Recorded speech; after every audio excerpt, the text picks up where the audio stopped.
final reader tonight is Jim Daniels. Jim is a native of Detroit, which he's used as a setting for much of his work. As the Thomas Stockham Baker Professor of English at Carnegie Mellon University, he teaches creative writing. In addition to poetry, he's also published short stories and screenplays and has produced 3 now of his screenplays, yes, as movies.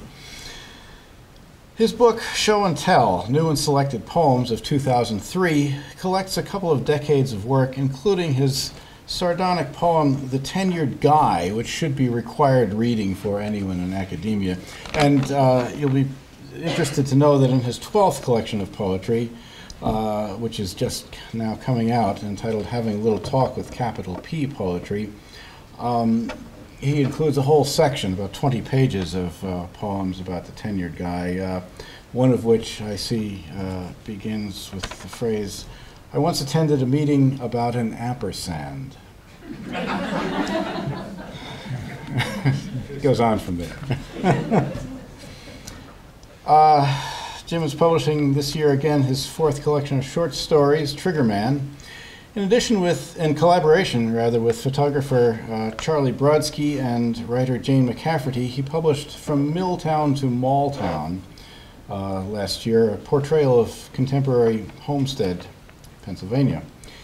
An earlier photographic collaboration with Charlie Brodsky, Street, in 2005, was awarded the Tilly Olson Prize from the Working Class Studies Association.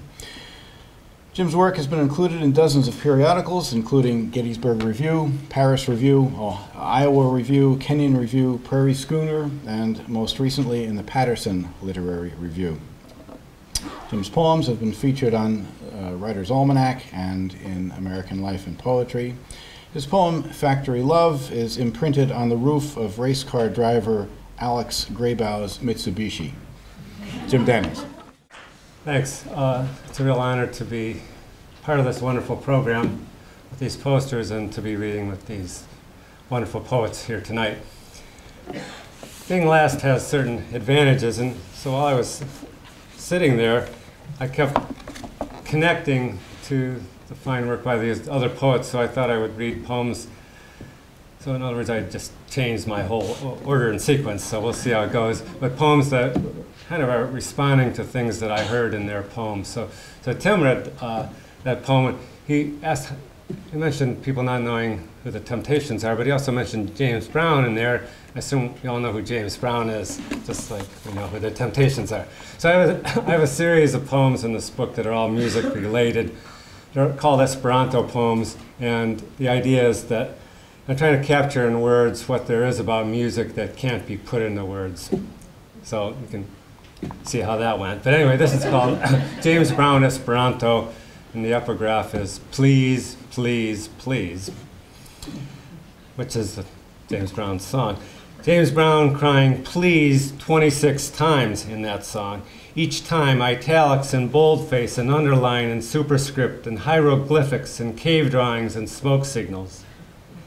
The ache of your leaving, the missing tooth of despair, the smashed headlights of future fog rolling in, empty trellis, sweet scent of miraged roses, torn paper of bad erasure, stents of bus grief, diesel sweat, burned cloth, guitar string, strangulation, wrong tree cut down, no putting it back, stump rotting in its own sweet time, despite 26 pleases.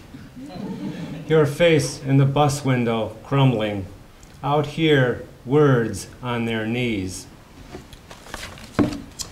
And Robert read a poem set in an emergency room, and I couldn't help but think of this poem, which is for my brother, Mike, who was in a bad motorcycle accident. And it happened in Saginaw, Michigan, about an hour and a half north. And so I went home from Pittsburgh to to help with my brother, but also to drive my parents back and forth to the hospital every day. And I spent a lot of time with my father on those drives, and so this is a poem about my brother, but also my father. It's called Bag of Clothes. The hospital gave my father a bag containing the clothes they cut off my brother so they could get to him, wire him up, sew him up, pump him up full of air, air, air. We're driving to, or maybe home from the hospital, the hour and a half each way to Saginaw past Crapo Street, and that joke got old days ago. And my father says, out of the thick hospital silence that clouds us everywhere, "They gave me his leather vest and jeans." The words hang like, my father keeps adjusting the air conditioning and blowers. He's driving or I'm driving. We take turns, and he says, after letting it hang, dangle, droop, says, "I threw them out." My brother's alive, slashing at the underbrush with his machete to rejoin us here in the world. We rejoice over his first word, bathroom, like first-time parents. He said bathroom. Did you hear him say bathroom? I heard him say bathroom. I think my father wanted to say something about the clothes, to see if I knew some protocol for their disposition. His son, my brother, age 53. My father doesn't like to run the air. It cuts down on mileage. He turns it off. He turns it on. It's hot. Leave it on. But I say nothing. My father can't stop talking to his son who understands him. We both want my brother to return from his trip without souvenirs or foreign currency. Bloody clothes, naked bodies slapped on the slab, a frenzied swarm trying to save him. Did he put the bag inside another bag? Did he take it out with the trash? Or did he drop it in a green barrel at rest area number 1 or number 2 between Detroit and Saginaw? I'm guessing the barrel option, and some weird guilt giving him hot or cold flashes. I'm guessing, and we're talking about what? Not Crapo Street again. We've never ridden in a helicopter. Steam rises off the road after the briefest of rains. No respite. If it would only just rain, he says. The rending of garments, the reliance on medical personnel. Do we have enough gas to get home? He plays some strange mixtape my brother gave him that combines country music with the Irish tenors. The vest, the jeans. It loops endlessly till one of us shuts it off. Now, for Todd, I could either read another poem about suicide or one about animals pissing and having sex and stuff. So I think we'll go with that one. This is one called Dogs Do It. They wear each other's underwear. They solve disputes with long, thoughtful coin flips. They hold no grudges or blood-stained sheets. They think symmetry was invented by a mad scientist with a messiah complex. They circle the block with endless expectation and a complete lack of memory. They bury things. They write each other liquid love notes. They pluck acoustic guitars. They answer the phone when they feel like it. They make do. They gnaw on bones and tender mercies. They get stuck. They get unstuck. They slurp water like nobody's business. They shake their whole bodies when wet in a glorious dance we who have lost our fur are unable to replicate. Their only form of prayer is to roll over in dead things. They translate everything into dog, a language with no words. They let us watch their dreams. And I will finish with the poem on the poster.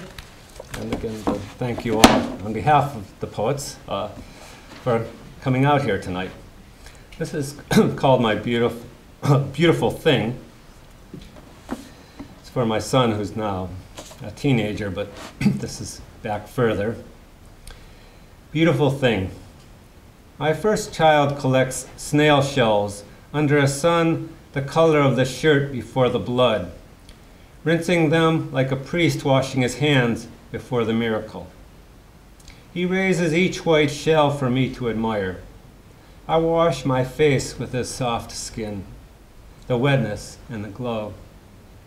He is a pure guitar string echoing in the shell of the hollow body where someone once lived, then left this beautiful thing, imagine the sound. Thanks.